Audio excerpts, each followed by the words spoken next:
All right, so we are here for a little impromptu coach's corner and a little historical walk down memory lane. I am joined by a very good friend of mine, Victor Assaf, who, if you don't know who he is an amazing human being, and on top of that, an amazing athlete. In the adaptive division, Victor is a games athlete, won a ton of events, and does a lot of other really cool things that I'm excited to get into later on. But hello, by the way.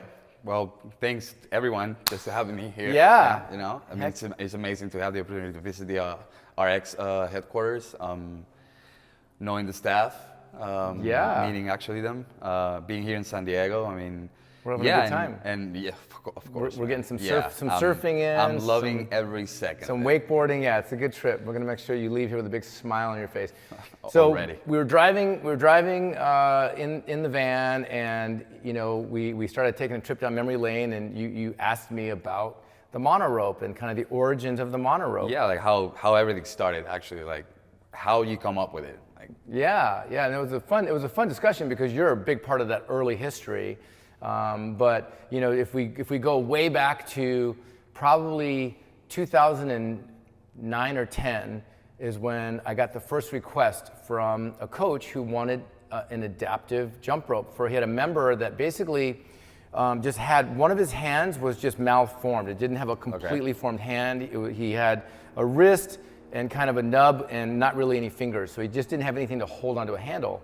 And so it was a fun challenge. I thought, let's see what we can come up with.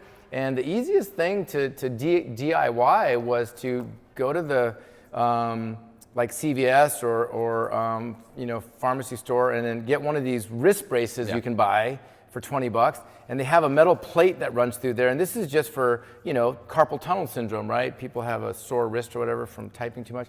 And I literally just pulled that metal bracket out and then drilled some holes and attached a jump rope handle, and he just had to slide it on, strap it on, and could hold it just like he had two full working hands. So I sent that back to him, changed his life. He was super stoked, and I remember that was the first real thrill I got, kind of almost like a fix, like, oh my God, I helped somebody with something super unique. the craziest thing is today I have this friend in the gym that uses something like that. Okay. With a rope, and it's actually an RX.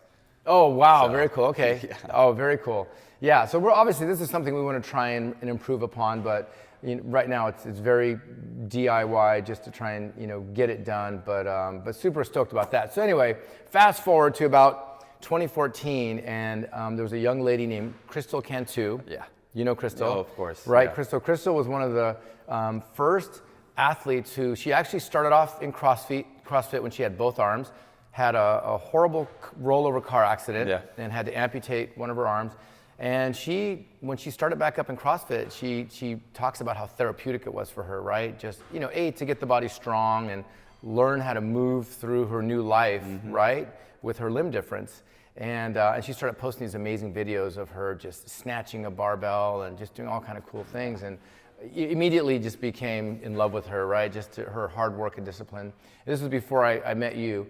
And so I reached out to her and I asked her, like, what are you doing for jump rope? And all she could really do at the time was kind of hop back and forth over a dumbbell, right?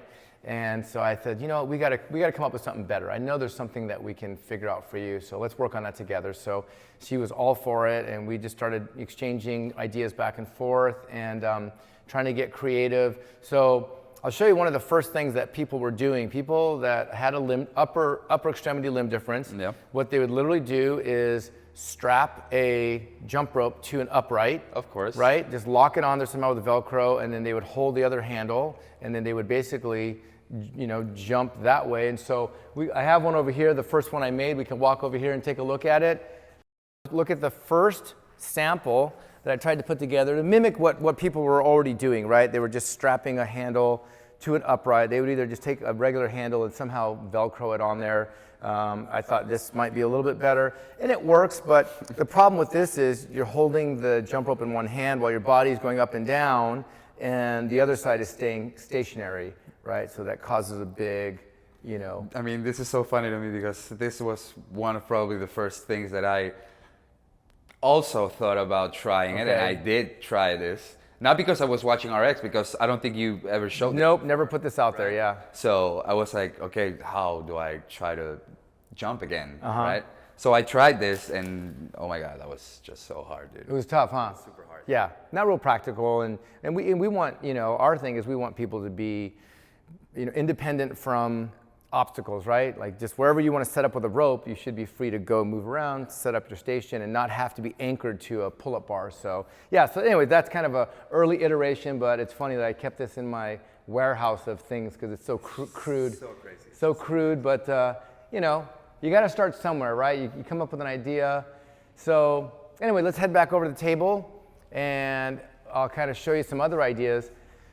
Now, the funny thing is now we back in memory lane. Right, it is. Yeah, I'm trying to go through and think about like, well, what happened first?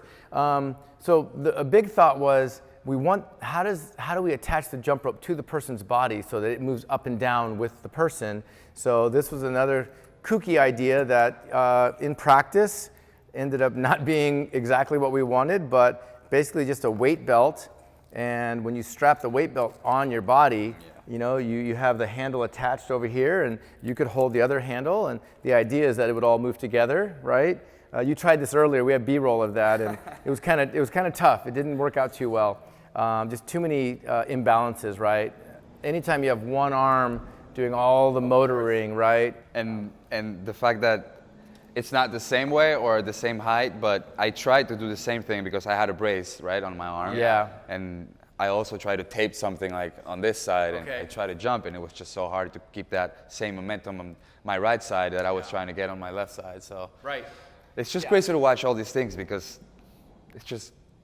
I was going through. So cool. Yeah, I was trying to put myself in your shoes and go through the same thought processes, and so you know it's fun to try and be ingenuitive and come up with different things. I mean, it took a perfectly good weight belt and you know put some holes in it and bracketed this on there trying to keep it. I think I made a version where. Actually, it was a version of that other one on the post that had a spring, so that way the handle could have some motion. But anyway, so there was that one. That one was a big fail, but it's fun to save. So this is a really interesting one. This was technically the first ever mono rope before we knew it was a mono rope. Okay. Yeah, so I actually made this. I made this because we teach a lot of jump rope, and what I noticed is a lot of people when they're jumping rope, they'll have a dominant hand that does all of the motion, right? And so, or their hands are crooked or tilted, and we're all about symmetry. How do you create the most symmetrical environment so that everything just moves and flows smoothly? So I literally created this to use with two hands. And I would have people practice swinging out, jump through it, and then just practice jumping, and so that I could videotape them and show them like, hey, look how crooked your hands are, or your one hand is not doing any movement at all. And so this was just a teaching tool for two-handed people. And when I started working with Crystal, I thought about it and I'm like, well, that might work maybe. Like maybe I can hold it in the middle and try. So it actually worked. It wasn't perfect, but it actually kind of works. So do you want to take that for a spin and see? Of course, I was watching. I was looking at it, man. There's not even any bearings. This is literally plastic inside of plastic, PVC inside of PVC. That's what I was like. I was asking. I was wanting. No, it's just plastic with plastic. That's all it is. I mean, so crude and basic, right? Yeah. There you go. Oh yeah, you make it look easy. You make it look easy. That's pretty cool. Yeah. So that thought, you know, it was like I wasn't as good as you when I was trying to figure it out, but I thought that might work. You know, we kept coming back to this every time I would try and deviate to something else. This always worked the best, right? So that kind of became our baseline. And then the idea was, well, holding it in the middle and trying to keep it centered, you have this kind of odd angle in your wrist that just didn't feel natural, right? So tried some other variations, thought, well, maybe if we put a little, almost like a pistol grip on there, and you held it kind of like holding a radar gun or hair dryer, thought that might be a little bit better, but I think in the end, you're almost stabbing yourself with it is the problem, right? Yeah, it was just kind of awkward, wasn't ideal. Now this one, in theory, could be good. So we'll just hold that. We'll look at the angle. The idea with this one, this one kind of broke on us. The plastic got a little brittle over time, so it broke. But the idea is that, your wrist just could be in a more natural position. You wouldn't have to move your wrist out of its natural position. So in theory, the idea was there. What I found was having this handle on one plane and your other handle on a lower plane created some other imbalances. So I think we can maybe play with this idea again and come up with something that might be pretty cool. Because no, that's going to fall apart on you, yeah. Well, you were jumping with it earlier before it broke, and I was surprised that you did really well with that. I mean, it felt good. You did, yeah, you did really well with that. So kept coming back to this and the original one, and I think, sorry about that, I think we said, you know what, this seems to be the most consistent across the board, so let's see if we can make it a little bit more rigid. So then, just to test out the theory, literally took 2 RX handles and jammed them over a piece of aluminum tubing, and that's the first modern day mono rope, is that one. And again, just to test it out, just to see if it would work. So light. Not bad, huh? Yeah, it kind of worked okay. Yeah, I mean, you can actually feel more tension in the cable. Right? Yeah, and like more control on the handle. Having a rigid bar, I think, was key. So then, you know, this was, again, very DIY. You know, I don't like things to look like they're homemade, right? That's a little chip on my shoulder just because our first jump ropes were made in my garage. So this was a little bit of a step up, a little bit nicer. Again, still handles over the end. Lighter. Does that one feel pretty light? Yeah, lighter than that one, yeah. Yeah, it might be a different kind of tubing. It's even kind of longer, right? Yeah, it might be. We were playing with the length, trying to figure out just to find a nice average length handle just so we can clear most people's shoulders was kind of the key. Still feels good. Yeah? Yeah, but it worked okay. So we went from that. You know, what I honestly didn't want to do, and we had a lot of discussions about this, is I didn't want to simply take a regular pair of handles and just cram it over a piece of metal and call it good. Because that just seems very halfway done, right? I wanted it to be very intentional. I wanted it to be like a nice quality jump rope. So sticking with that concept, I think I don't know that we even sold any of those. Then finally, this one is just kind of a raw sample, but you can see it's got the bearings. So it has the bearings inside, which is really nice. Just a solid tube. We would obviously put the handle wrap there, and I think we were set on the length. The length was, right around 36. Yeah, right around 36 or so. And so that was kind of the first modern day mono rope with just some more branding and the tape grip for the handle, and it worked great. Is that the first one you had probably? Yeah, that was the first one, yeah. Yep. Not collapsible. Not collapsible, correct, right. And that's the thing, for traveling, how was that for you to travel with it? It was impossible, you know.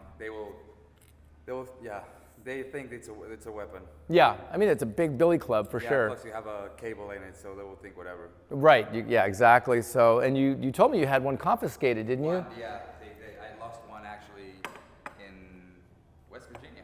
Oh, geez, okay. Yeah, I've heard of that happening before.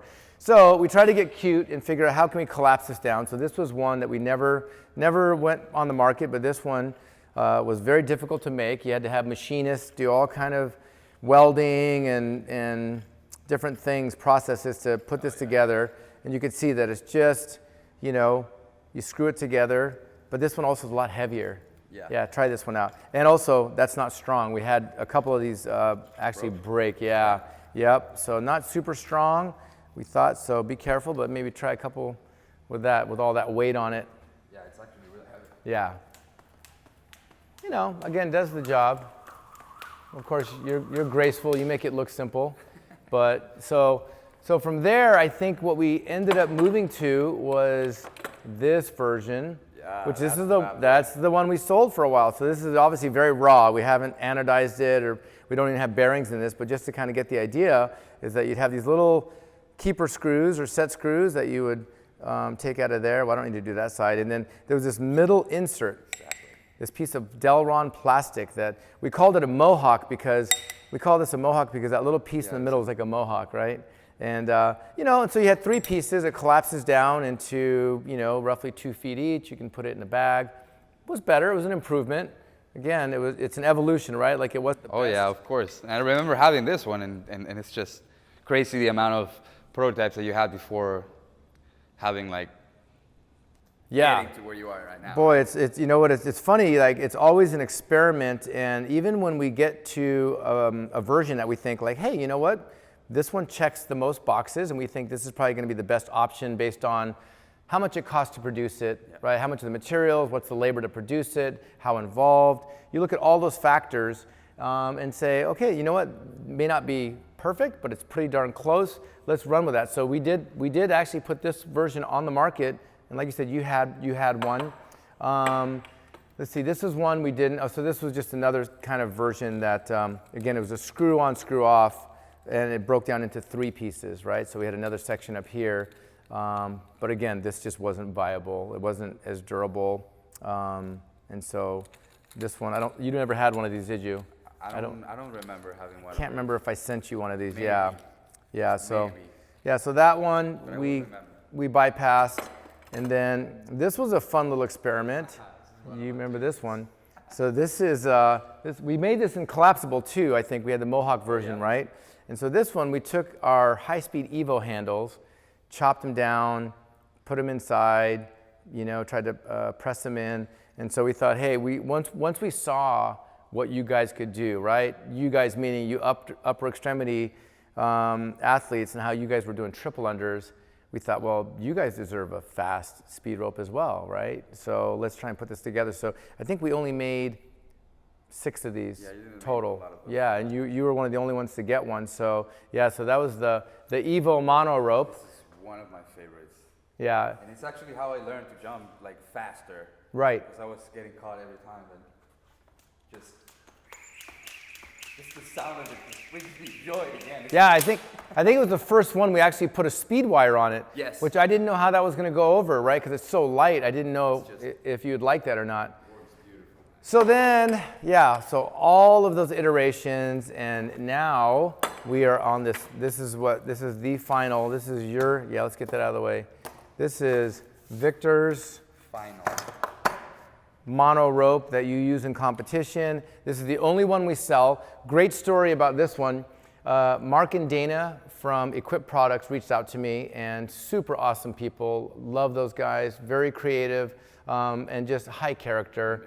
And they approached me and they said, Dave, we love your mono rope, and we think we have an idea to make the collapsible even better, because this version that we were selling with the little screw knobs wasn't ideal. A lot of little moving parts, and I don't know how that was for you with one arm to put it together. Sometimes it was just stressful because the screw was just not fitting right, and it was sometimes kind of crooked. Yep.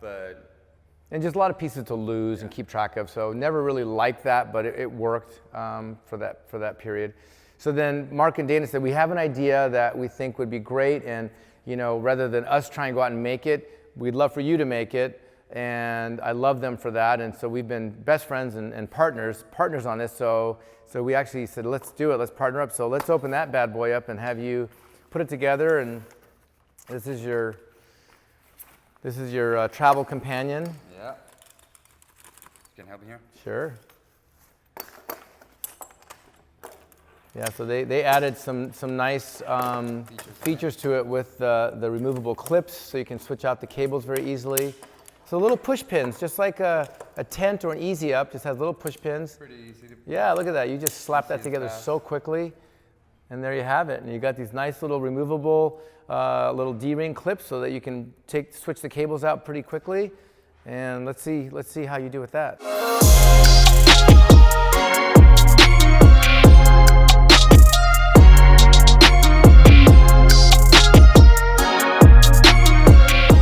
I mean, this is my favorite. Actually, thanks to this rope, or thanks to you, actually, I'm able to jump again, Yeah. Because I remember doing my first double under, like being an able body athlete, and just falling in love immediately with it. And then going through what happened to me, just not having that stimulus or that freedom of, just want to jump again. I want to try to jump the rope, Right. And the first time that you sent me this, the first version, I remember just spending weeks and weeks and hours, and my calves were like, dude, just please stop. My feet too, like, stop, man. And I got it. In the first week, I got my first double unders, and then I said, okay, this is something here. Yeah. We got something here. Oh, I used to watch all your videos. You were a madman. You were just going after it. Yeah. Today is something that comes very naturally now. So. Yeah, and I think you're one of the few people in the world who's doing triple unders with these as well, which is crazy impressive. I'm still trying to fix those, but yeah, I mean it's. Well, they're pretty good. They're pretty good. My favorite, and probably the only favorite thing that I will probably have outside of anything else that it's involved with sports. That's awesome. You know, just being able to have that opportunity to jump again with one arm. That's awesome. Well, it warms my heart, and I'm so excited to see you do your thing and be such an amazing leader and inspiration for everybody else that perhaps is going through something similar. So. We'll keep trying to figure out other ways to. Oh, I'm pretty sure you're gonna keep coming with something more impressive. No, I think we can improve on that. Well, man, this has been awesome. Appreciate you coming out and hanging out with us. Oh man, thank you. Yeah, man, absolutely. Good stuff. All right. Hope you guys enjoyed that. That was a little trip down memory lane with Victor on the creation of the mono rope. And yeah, thanks for tuning in. Appreciate you guys.